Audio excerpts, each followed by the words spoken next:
मित्रांनो, आत्ताच हाती आलेल्या शिक्षक समन्वय संघाचे मुख्य समन्वयक श्री के.पी. पाटील सर यांच्या फेसबुक पोस्टनुसार आपणा सर्वांसाठी पुन्हा एकदा अर्थ विभाग हा खलनायक ठरण्याची शक्यता व्यक्त करण्यात आली आहे।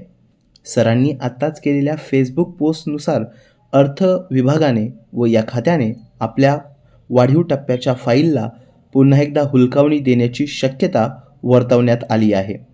शिक्षक समन्वय संघाच्या माध्यमातून सर्वच समन्वयक विनाअनुदानित शिक्षकांना त्यांचा हक्क मिळावा यासाठी जीवाचे रान करत आहेत।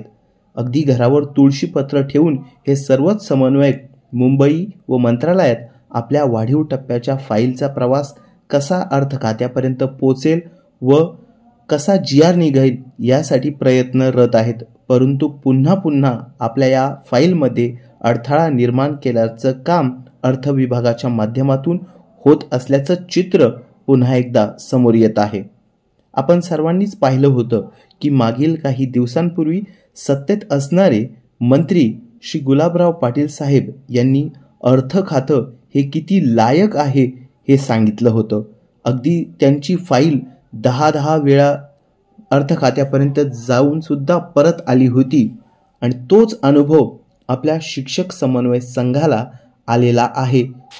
5 तारखेला शिक्षण मंत्री यांनी एका कार्यक्रमात शिक्षकांना वाढीव टप्पा मिळेल यासाठी आम्ही प्रयत्नरत आहोत असं सांगितलं होतं। तरीसुद्धा के.पी. पाटील सर यांनी अखेर अर्थ विभागाने रंग दाखवायला सुरुवात केलीच व पुन्हा एकदा हुलकावणी अशी फेसबुक पोस्ट आपल्या सर्वांसाठी धोक्यांची घंटा ठरणार आहे।